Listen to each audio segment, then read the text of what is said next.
29 আগষ্ট তাৰিখে গুৱাহাটীত গৃহমন্ত্ৰী অমিত শ্বাহ ডাঙৰীয়াৰ উপস্থিতিত আমাৰ নিৰ্বাচিত পঞ্চায়তসকলৰ এখন সন্মিলন অনুষ্ঠিত হ'ব।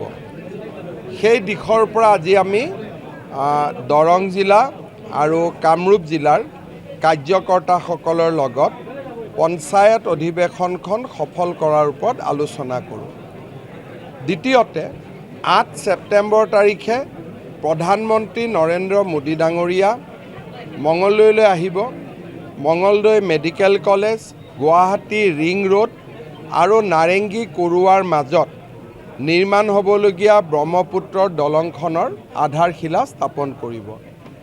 আমাৰ কামৰূপ জিলা, মহানগৰ আৰু দৰং জিলাৰ বাবে এই আটাইকেইটা আঁচনিয়ে যথেষ্ট অৰ্থনৈতিক বিকাশৰ সুবিধা কঢ়িয়াই লৈ আহিব।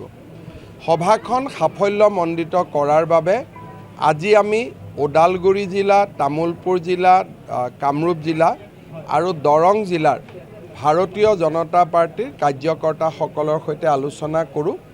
সভাখন এতিয়াও চলিও আছে। মোৰ অহাকালি মই তামুলপুৰলৈ আহিম, সেইবাবে মই অলপ সোনকালে বিদায় লৈছোঁ।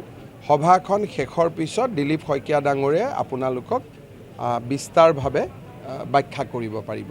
যিকোনো খবৰৰ বাবে যোগাযোগ কৰক 7099017330 লগতে 7099017110 নম্বৰত।